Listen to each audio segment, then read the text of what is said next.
Ibu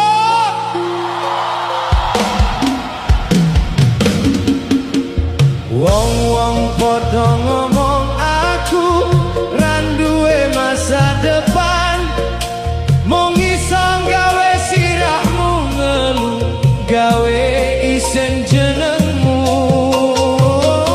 Nanging lambemu tetep guyu, tanganmu tetep dedono, nyuwun marang Gusti supaya anakmu iki mulya.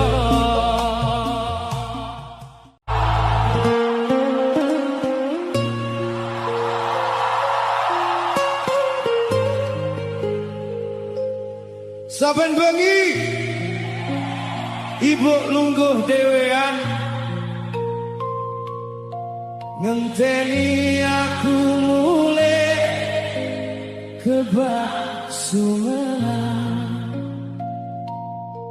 Anakmu sing nakal iki mung iso nglarani, ora ngerti carane matur nuwun marang tresnamu. Ibu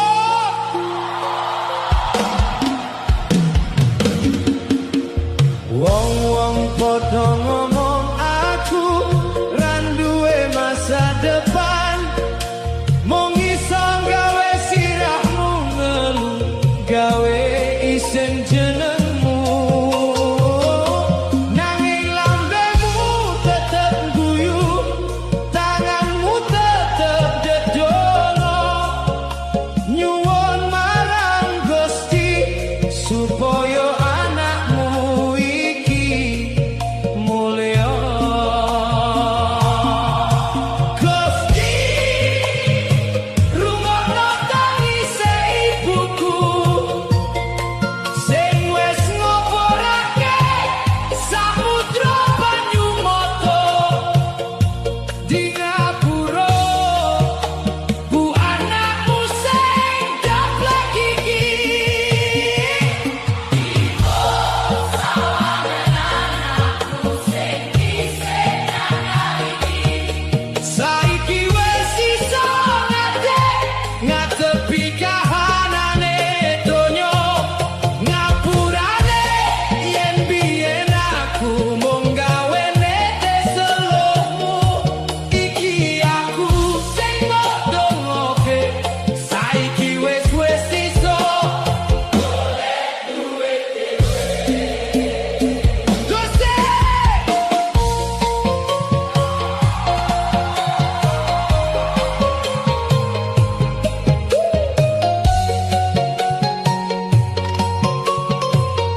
senengke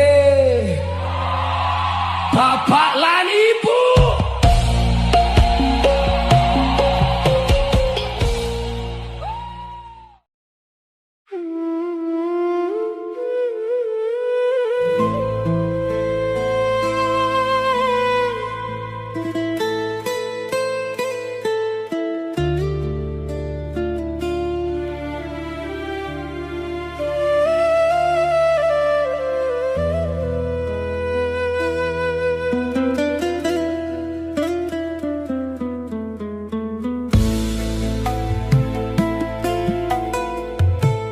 Petang dedek dikancani angin wengi iki, aku dhewean ngraraske sepine ati. Mripatku mandeng klambi tuwa sing mok tinggal, Gusti kula kangen bapak ibu ngimpi.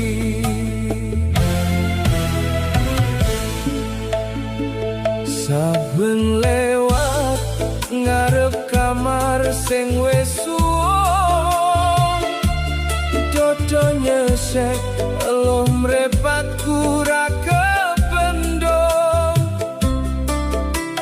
Geton burine pas isih urip ning donya, aku kakehan dosa sing ra ketata. Saiki aku ra duwe papan sambat, nalika dunya iki gawe aku sekarat. Bapak ibu rungokno anakmu nangis. Gusti napa cepet mulyake wong tuaku, aku dadi aten piatu ilang separo nyawaku. Nggo kowe kabeh sing isih duwe bapak ibu, sujud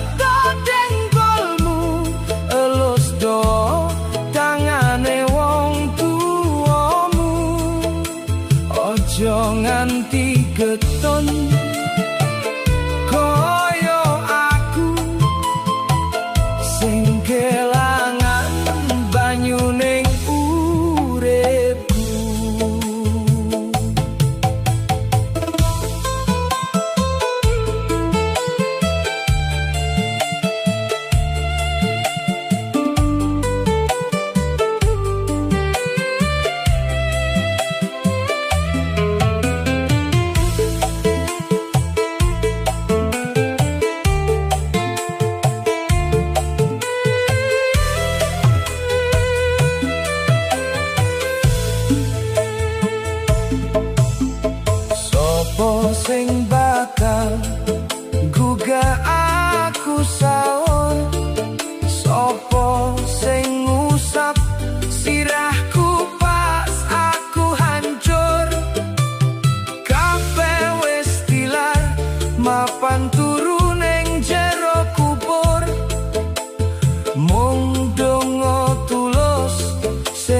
ojo nganti geton koyo aku sing kelangan banyu ning uripku.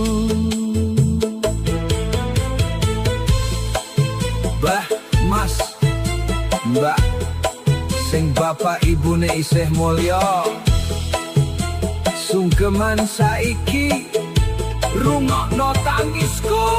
Ojo isen ngambung pipine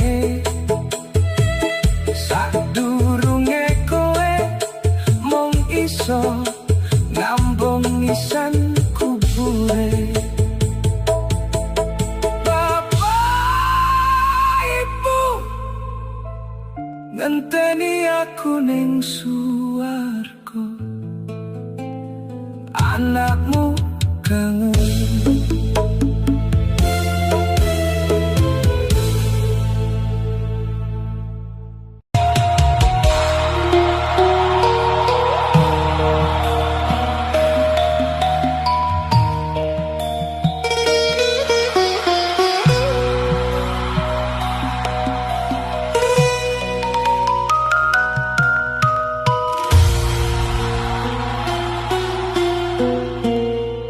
Sepiangin wengi iki kanggo gak kenangan, kelingan esemu sing kebak tresnan.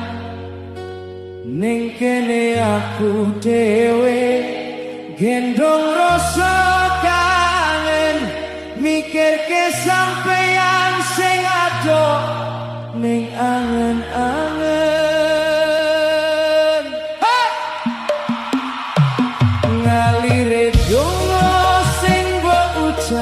Saben dino ngawal mlakuku sing dadi kekuatanku, sanadyan uripku sering gawe kuciwa sak jembare samudra pangapuramu ikhlas lan lilo.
Dungomu dadi payung nalika udan teko, ucapmu dadi padang petenge donya. Aku sing gemlente kerep lali asale, nanging sabarmu ora ono enteke.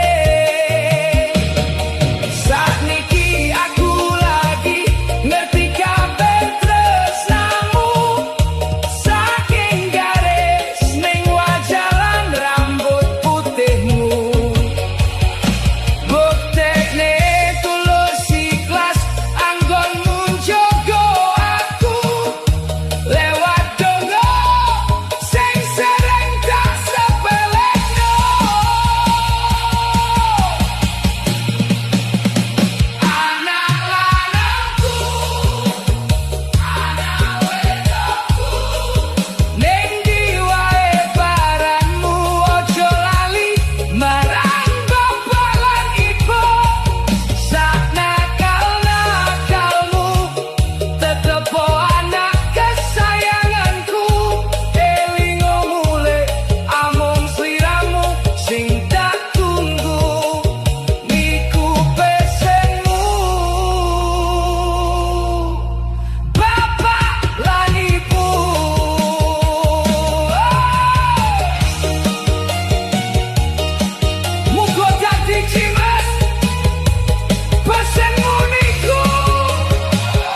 matur nuwun Bapak Ibu ning kene anakmu tansah eling pesenmu.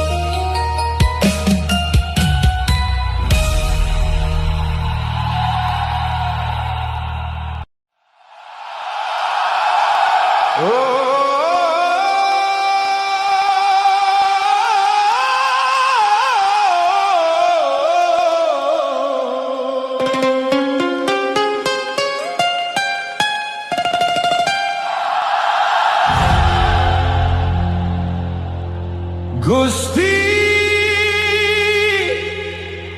niki lakon urip kula ninggal kotaku demi cita-cita sing mulya saben bengi netes eluh ning pipi eling Romo Ibu sing ting kampung halaman.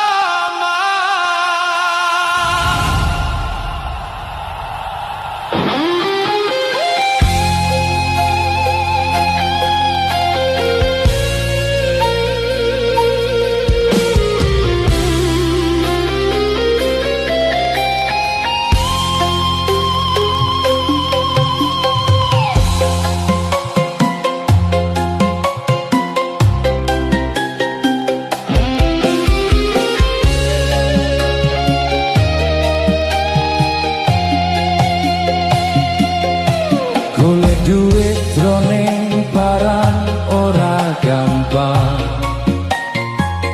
kerep luwe nanging awak kudu ora rengke rino